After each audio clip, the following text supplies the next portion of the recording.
نحمده ونصلي على رسوله الكريم أما بعد فأعوذ بالله من الشيطان الرجيم بسم الله الرحمن الرحيم اهدنا الصراط المستقيم صدق الله العظيم. ہر نماز میں فاتحہ پڑھنے کی تلقین ہے. اهدنا الصراط المستقیم سورہ فاتحہ کا حصہ ہے، سورہ فاتحہ کا جز ہے.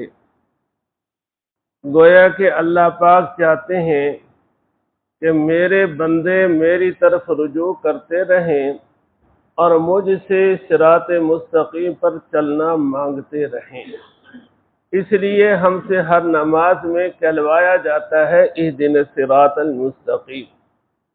لیکن ہوتا کیا ہے کہ ہم رسمی طور پر پڑھ کر گزر جاتے ہیں، روزانہ پڑھتے ہیں، ہر نماز میں پڑھتے ہیں، ہر رکعت میں پڑھتے ہیں، لیکن عادت کے تحت پڑھتے چلے جاتے ہیں. غفلت کے عالم میں دھیان کے بغیر، تو اس کا نتیجہ یہ ہوتا ہے کہ اس دعا کا جو لطف ہے، اس دعا کا جو نتیجہ ہے، اس دعا کا جو ثمرہ ہے، وہ تو پورے طور پر ظاہر نہیں ہوتا. اگر سوچ سمجھ کر پڑھیں اور دھیان سے اللہ پاک سے مانگیں اہدنا الصراط المستقیم، تو اللہ پاک یہ راستہ عطا کر دیتے ہیں. جب بار بار مانگو گے، دھیان سے مانگو گے، اہتمام سے مانگو گے، روزانہ مانگو گے، ہر نماز میں مانگو گے، تو کیا خیال ہے کہ اللہ پاک جو ہے وہ چھوڑ دیں گے؟ اللہ پاک رد کر دیں گے؟ اللہ پاک شیاطین کے حوالے کر دیں گے؟ ہرگز ہرگز نہیں. اللہ پاک ضرور بھی ضرور مدد فرمائیں گے. اللہ پاک شیطان کے تسلط سے حفاظت فرمائیں گے اور اللہ پاک راہ راست عطا فرمائیں گے. اب اس کے لیے 3 کام ہیں. نمبر 1، صراط مستقیم پر چلنے کا عزم ہو. آدمی کی نیت ہی نہ ہو صراط مستقیم پر چلنے کی، ارادہ ہی نہ ہو اور زبان سے کہتا رہے، تو ایک یہ جسے ہم اپنی زبان میں کہتے ہیں کہ یہ زبانی جمع خرچ ہے، اور زبانی جمع خرچ کا کوئی فائدہ نہیں ہوتا.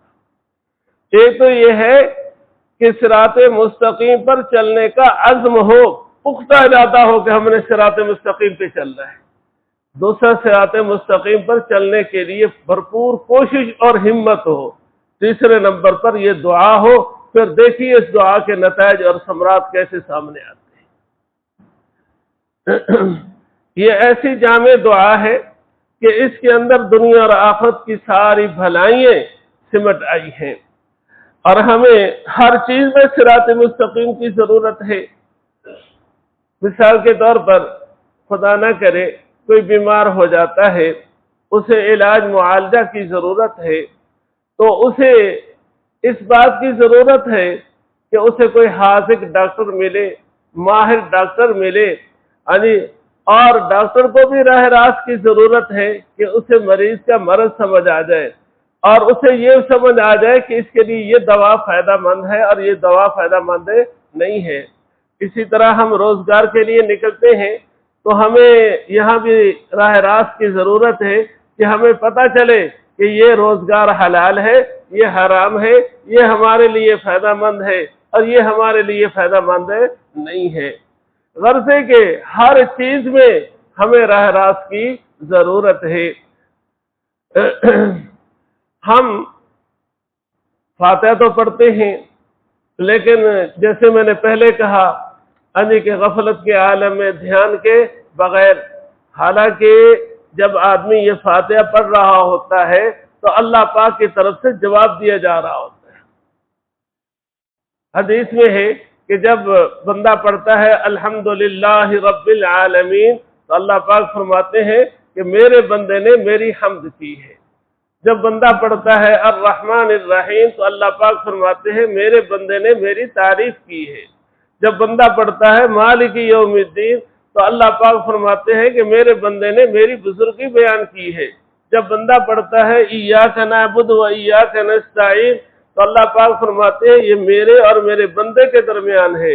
اور جب پڑھتا ہے اہدنا الصراط المستقیم صراط الذین انعمت علیہم غیر المغضوب علیہم ولا الضالین، تو اللہ پاک وعدہ فرماتے ہیں کہ میں راہ راست عطا کر دوں گا۔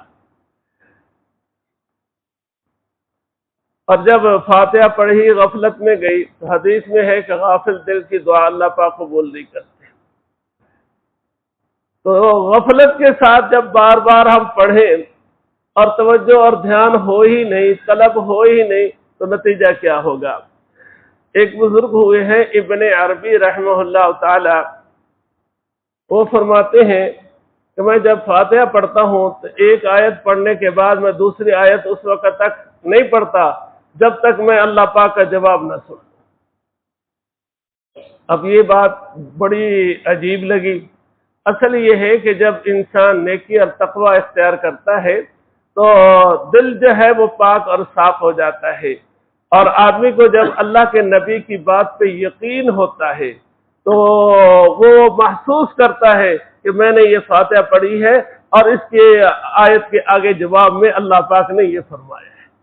اس کو اتنا احساس ہو جاتا ہے، کس بنا پر؟ ایک تو دل پاک اور صاف ہے، دوسرا نبی کی بات پہ اتنا اعتماد اور یقین ہے کہ الحمدللہ رب العالمین کہا تو یقین ہوا کہ میرے رب نے مجھے جواب دیا ہے۔ اور ہم وہ جیسے سوئچ آن کر دیں اور پنکھا چل جاتا ہے تو ہماری زبان چل جاتی ہے، ہمیں پتہ ہی نہیں ہوتا کہ ہماری زبان سے کیا ادا ہو رہا ہے، کیا پڑھا جا رہا ہے۔ قرآن کریم میں ہے وَإِذَا سَأَلَكَ عِبَادِي عَنِّي فَإِنِّي قَرِيبٌ أُجِيبُ دَعْوَةَ الدَّاعِ إِذَا دَعَانِ فَلْيَسْتَجِيبُوا لِي وَلْيُؤْمِنُوا بِي لَعَلَّهُمْ يَرْشُدُونَ۔ جب میرے بندے میرے بارے میں پوچھیں کہ میں قریب ہوں یا دور، تو بتا دو کہ میں بہت قریب ہوں۔ میں پکارنے والے کی پکار سنتا ہوں جب وہ مجھے پکارتا ہے۔ اب پکارنے والا ہو ہی غفلت میں، اسے پتہ ہی نہ ہو کہ میں کیا کہہ رہا ہوں، تو قرآن کریم میں ہے أَنُلْزِمُكُمُوهَا وَأَنْتُمْ لَهَا كَارِهُونَ، کیا ہم انہیں ہدایت دے دیں جبکہ یہ انہیں ہدایت پسند ہی نہیں، جبکہ یہ ہدایت چاہتے ہی نہیں ہے تو ہم انہیں ہدایت دے دیں؟ اللہ پاک چاہنے والوں کو ہدایت دیتے ہیں، عموماً جن کے اندر طلب نہیں ہوتی اللہ پاک انہیں نہیں دیتے۔ تو مانگتے تو ہیں لیکن جس انداز سے مانگتے ہیں اس انداز کی اصلاح ہونا چاہیے، توجہ اور دھیان ہونا چاہیے۔ جب فاتحہ پڑھیں تو فاتحہ کے معنی کی طرف دھیان رکھیں، خیال رکھیں کہ ہماری زبان سے کیا الفاظ نکل رہے ہیں اور ان کا کیا معنی ہے۔ بے شک صورتیں چھوٹی پڑھنے لیکن پڑھے توجہ اور دھیان سے، مشق کرنا پڑتی ہے، اور اللہ پاک پھر ایک کیفیت پیدا کر دیتے ہیں، پھر انسان اس کیفیت کے ساتھ چلتا رہتا ہے۔